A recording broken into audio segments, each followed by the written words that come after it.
5장. 친구 여러분, 나는 이 모든 일이 언제 일어날 것인가 라는 물음은 다룰 필요가 없다고 생각합니다. 주님께서 오실 날을 달력에 표시할 수 없다는 것은 나도 알고 여러분도 아는 사실입니다.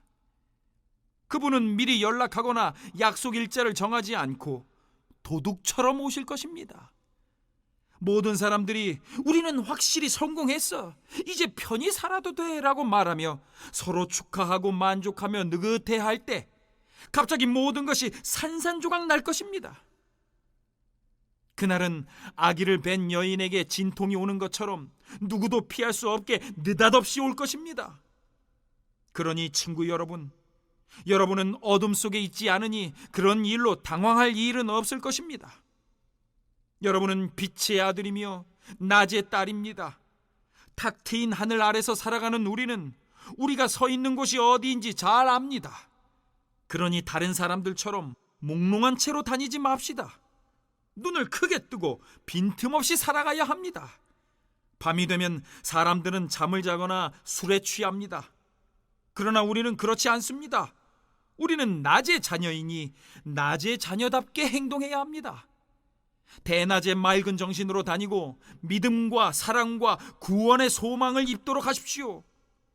하나님께서는 우리를 진노의 심판에 이르게 하신 것이 아니라 우리 주 예수 그리스도로 말미암아 구원에 이르게 하셨습니다. 그분이 우리를 위해 죽으셨습니다. 그리고 그분의 죽음이 생명을 일으켰습니다.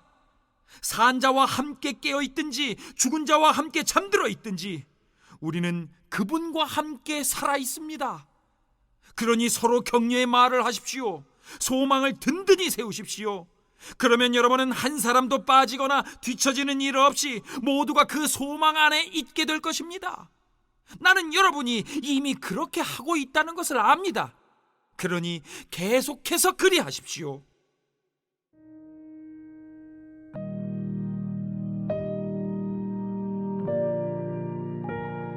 하나님이 바라시는 생활 방식.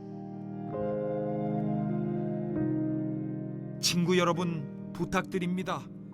여러분을 위해 열심히 수고하는 지도자들, 여러분의 순종에 따라 여러분을 권면하고 이끄는 책임 맡은 이들을 존중하십시오. 감사와 사랑으로 그들을 감동시키십시오. 서로 사이좋게 지내고 각자 자기 몫의 일을 하십시오.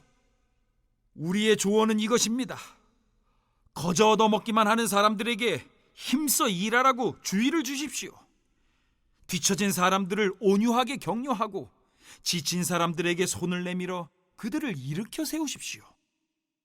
서로 참고 각 사람의 필요에 주의를 기울이십시오. 서로 신경을 건드려 화를 돋우지 않도록 조심하십시오. 서로에게서 최선의 모습을 찾아보고 언제나 그것을 이끌어내기 위해 최선을 다하십시오. 무슨 일에든지 기뻐하십시오.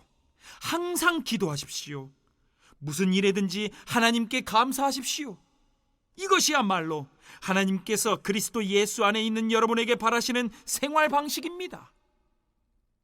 성령을 억누르지 마십시오. 주님께 말씀을 받은 사람들을 막지 마십시오. 그러나 쉽게 속지는 마십시오. 모든 것을 꼼꼼히 따져보고 선한 것만을 간직하십시오. 악에 물든 것은 무엇이든 내다 버리십시오. 모든 것을 거룩하고 온전하게 하시는 하나님께서 여러분을 거룩하고 온전하게 하시고 여러분의 영과 혼과 몸을 온전하게 하셔서 우리 주 예수 그리스도께서 오실 때 그에 합당한 사람이 되게 해주시기를 바랍니다. 여러분을 불러주신 분은 완전히 의지할 만한 분이십니다. 그분께서 말씀하셨으니 그분께서 이루실 것입니다. 친구 여러분, 우리를 위해 계속 기도해 주십시오. 그곳에 있는 예수를 따르는 모든 이들과 거룩한 포옹으로 인사하십시오. 이 편지를 모든 형제 자매에게 반드시 읽게 하십시오. 한 사람도 빼놓지 말고 읽게 하십시오. 예수 그리스도의 놀라운 은혜가 여러분과 함께 하기를 바랍니다.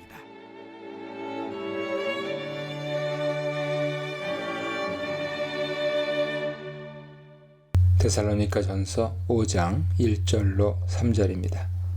때, 크로노스와 시기, 카이로스는 본문에서 서로 구별된 개념이기보다는 둘이 합쳐서 이 세상의 종말을 가져오고 영원을 시작하는 사건들의 시간표를 가리킵니다.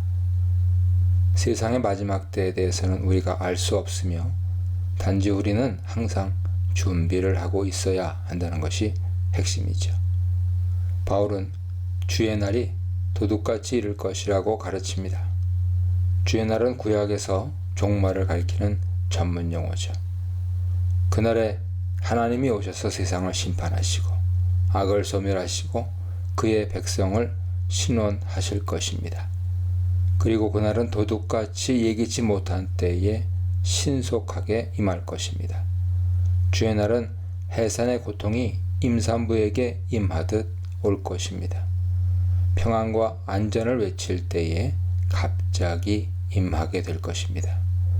주님이 다시 오시면 심판대 앞에 서야 할 모든 사람들에게 그리스도와 무관한 평안과 안전은 진정한 평안과 안전이 아닙니다. 그리스도가 다시 오시면 가짜 평안과 안전에 기대어 살던 자들에게 멸망이 임할 것입니다. 그리스도 없는 평안과 안전에 거하는 불신자들에게 임하는 주의 날은 곧 멸망입니다. 4절로 8절입니다. 바울은 불신자들의 운명에 대한 주제에서 데살로니가 성도들의 진정한 평안과 안전에 대해 이야기합니다. 성도들은 빛과 낮의 아들들이며 밤과 어둠의 아들들이 아니지요. 그러므로 성도에게는 주의 날이 도둑같이 임하지 않습니다. 즉, 주의 날에 임하는 심판과 멸망에 속수무책으로 당하는 불신자들과 다릅니다. 빛의 아들답게 신실함을 지키는 성도에게 주의 날은 놀람, 멸망의 날이 아니라 위로, 승리, 보상의 날입니다. 낮의 아들들의 특징은 자지 않고 깨어 정신을 차리고 있는 것이죠. 깨어있다는 것은 주님의 재림이 언제든 있을 수 있으니 영적으로 잠들지 않고 늘 깨어 준비한다는 뜻이죠. 정신을 차린다는 것은 영적으로 술 취한 것처럼 방종하지 않고 종말을 기다리는 자답게 행동한다는 뜻입니다. 영적인 잠이나 술 취함은 밤에 속한 자들에게나 해당하는 것입니다. 성도는 낮의 아들들이므로 믿음과 소망과 사랑으로 갑옷을 갖춰 입어 영적 전쟁을 수행해야 합니다. 하나님에 대한 믿음, 성도를 향한 사랑을 보이고 구원의 소망이라는 투구를 쓰고 영적 전쟁에 임해야 합니다. 9절로 11절입니다. 하나님이 우리를 세우신 예정하신 목적은 진노를 위함이 아닙니다. 우리 주 예수 그리스도를 통한 구원을 소유하게 하시려는 목적이죠. 예수님은 우리가 그와 함께 살게 하시려고 진노에서 구속하시고 죽으셨습니다. 바울의 칭의론의 단초가 여기에도 나타나죠. 예수님은 재림하셔서 산 성도와 죽은 성도를 함께 모으시고 하나님과 연합하며 사는 놀라운 축복의 삶으로 들어가게 하십니다. 그러므로 성도는 주의 날에 대해 걱정할 것이 아니라 그날에 임할 영원한 구원을 기대하며 서로 격려하고 서로를 세워주어야 합니다. 서로 위로하라, 깨어 정신을 차리라, 피차 권면하고 덕을 세우라에 대해 묵상해 보시기 바랍니다. 12절로 22절입니다.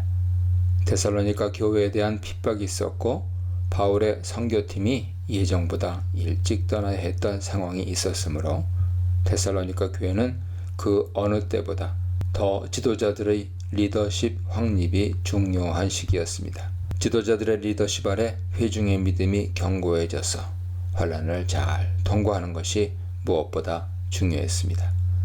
따라서 바울은 성도들에게 그들의 영적 지도자들에 대한 존경과 사랑과 감사를 표현함으로써 그들을 지지해 주라고 합니다. 12절에 교회 지도자들의 특징이 세 가지로 나타납니다. 첫째는 너희 가운데서 수고하는 자들이죠. 이들은 자기 영광을 추구하는 자들이 아니며 목양하는 성도들의 필요를 채우는데 열심을 다하는 자들입니다. 또한 설교와 가르침과 돌봄에 있어서 최선을 다한 자들임을 암시합니다. 둘째는 주 안에서 너희를 다스리는 자들입니다. 다스리다, 프로이스테미는 돌보다의 의미도 가집니다. 디모데전서 3장 4절이야 5장 17절, 디도서 3장 8절이야 보세요. 따라서 다스리는 자는 로마 시대 후원자처럼 성도들을 잘 이끌고 돕는 지도자를 가리킵니다. 지도력과 돌봄을 예수 그리스도의 능력 안에서 행하는 지도자들입니다. 셋째는 너희를 권하는 자들입니다. 개역개정의 번역과 달리 영어 번역들은 경고하다, 훈계하다로 번역합니다. 복음 선포에 있어서 훈계와 경고는 분명히 필수적인 요소입니다. 긍정의 복음만이 아니라 나태한 영혼을 위한 따끔한 채찍과 같은 말씀이 반드시 필요합니다. 12절에서 이들을 알라고 한 바울은 13절에서 이들을 사랑 안에서 가장 존귀하게 여기라고 권합니다. 사랑은 그리스도인 간에 나타내야 할 가장 중요한 모습이죠. 교회 지도자들이 수고와 다스림과 훈계의 사명을 신실하게 감당하고 있다면 회중은 그들의 역사 때문에 교회가 얻은 유익 때문에라도 마땅히 그들을 알아주고 가장 귀히 여겨줌으로써 그들에게 지지와 격려를 보내야 합니다. 지도자가 회중을 최선을 다해 섬기고 돌보며 회중이 지도자를 최고로 귀하게 여김으로써 교회 안에서 모든 성도 간의 화목을 성취해야 합니다. 하나됨과 화목은 교회가 세상에 대해 반드시 보여주어야 할 덕목 중에 하나입니다. 교회가 하나 되지 못하면 세상에 결코 선한 영향을 줄 수 없고 교회가 전하는 복음을 신뢰하지 않을 것입니다. 14절부터 바울은 교회 지도자들에 대한 권면에서 교회 일반 회중에 대한 권면으로 이동합니다. 첫째, 범주인 게으른 자들을 제외하고는 현실에 존재하는 특정한 부류였는지 알 수 없습니다. 게으른 자들은 자기가 맡은 일을 하지 않고 자기 식량도 벌지 못해 말썽과 혼란을 일으키는 자들입니다. 이들은 자기들의 직업을 버리고 영적인 행동만을 하며 재림을 기다리는 자들이었을 것입니다. 그들은 노동 거부로 인해 더 구제가 필요한 자들에게 피해를 주며 교회의 재정 운영에도 피해를 줍니다. 바울은 노동을 거부하면서 재림을 기다리는 자들을 책망하며 자기 손으로 일을 하여 먹으라고 분명히 경고합니다. 둘째 범주인 마음이 악한 자들은 원어상 작은 혼을 가진 자들이라는 뜻인데 교회 안팎의 사람들과 사건으로 인해 의기소침해지고 풀죽어 있는 자들을 가리킵니다. 특히 교회가 경험하고 있던 압박과 핍박으로 인해 믿음이 약해진 자들은 그리스도와 그의 백성의 최후 승리를 상기시킴으로써 낙심치 않도록 격려해야 했습니다. 셋째 범주인 힘이 없는 자들은 몸이 병들고 연약해진 자들을 가리킬 수도 있고 영적으로 연약하여 우상숭배 혹은 성과 관련된 죄에 빠진 자들을 가리킬 수도 있습니다. 하지만 바울의 강조점은 영적으로 연약한 자들에 더 방점이 있습니다. 영적으로 성숙하고 강한 자들은 영적으로 연약한 자들을 도와주어야 합니다. 특히 이방인 중에 그리스도를 믿어 교회 구성원이 된 경우 이방인의 생활 방식에서 그리스도인의 생활 방식으로 변화하는 것이 쉽지 않았을 것입니다. 약육강식의 원리가 지배하는 세상과 달리 교회는 연약한 자를 붙들고 지지하여 함께 성숙하고 성정하는 길로 가야 합니다. 넷째 범주는 모든 사람을 포괄하며 서로 오래 참으라고 권면합니다. 오래 참음은 성령의 열매이며 성급한 직설이 난무하는 세상을 닮아가는 오늘날 교회에도 매우 필요한 성품입니다. 악으로 악을 갚지 않는 것은 쉬운 일이 아니죠. 그러나 그리스도인은 성도에게만 아니라 불신자에게도 누가 누구에게든지 라고 말씀하시죠. 선을 행함으로써 그들을 도전하고 감화시켜야 합니다. 복수를 포기하고 도리어 선을 행하는 모습이야말로 불신자들에게서 찾아보기 힘든 상식을 뛰어넘는 선행이며 세상을 변화시키는 선행입니다. 바울은 공동체적 성품을 다룬 후에 영적 성품을 다룹니다. 이후에 성령의 역사를 다룹니다. 16절로 18절은 성도를 향한 하나님의 뜻이라 불리는 성도의 영적 자질 3가지를 제시합니다.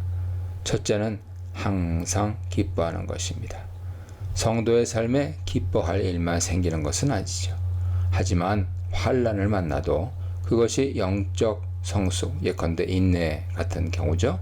영적 성숙을 가져옴을 기억한다면 성도는 기뻐할 수 있습니다. 로마서 5장 3절 보세요. 둘째는 쉬지 않고 기도하는 것입니다. 에베소서 6장 18절 보세요. 성도가 고난 중에 기뻐할 수 있게 돕는 중요한 방법은 기도하는 것입니다. 셋째는 모든 상황 속에서 감사하는 것입니다.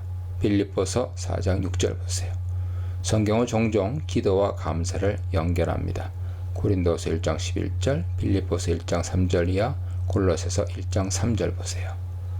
하나님이 고난 중에 있는 성도를 방치하지 않으시며 돌보고 계심을 믿고 감사할 때 고난은 유익이 됩니다. 데살로니가전서 3장 10절에서 너희 믿음이 부족한 것으로 인한 문제들에 대한 해결책을 19절로 22절에서 주고 있습니다.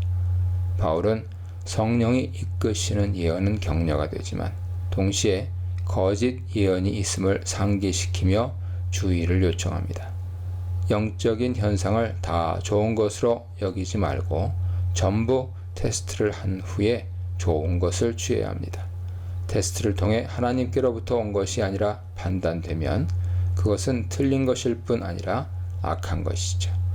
따라서 이런 악하고 위험한 영적 현상을 공동체에서 제거하여 성도들에게 영적 피해가 없도록 막아야 합니다.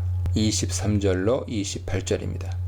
바울은 헬라 서신의 전형적 종결 방식대로 이 서신을 끝맺습니다. 23절의 기원 혹은 기도, 26절의 문안 인사, 28절의 축복이죠. 평강의 하나님이 그들을 온전히 거룩하게 하시길 기원합니다. 그들의 영과 혼과 몸이 흠없이 보존되길 기원합니다. 거기에 바울은 몇 가지 당부를 보탭니다. 23절의 재림 때까지 흠없게 보존될 그리스도인의 거룩한 삶, 24절에 그리스도인의 삶에 나타나는 하나님의 역사, 26절에 형제 사랑의 중요성이 재차 강조됩니다. 바울은 성도들에게 그리스도의 재림이 분명히 있을 것을 상기시키면서 성도가 그날에 부끄러움을 당하지 말고 온 존재가 거룩한 모습으로 보존되어 있으라고 합니다. 성도를 부르시는 분은 미쁘심으로 결코 성도의 삶이 실패하도록 방치하지 않으십니다. 따라서 바울은 미쁘신 하나님의 일하심에 순종하여 그분의 최종적인 판단 앞에서 흠이 없다고 인정받는 성도와 교회 공동체가 되라고 엄숙히 명합니다. 지도자를 향하여, 지체를 향하여, 고난의 상황을 향하여에 대해 묵상해 보시기 바랍니다.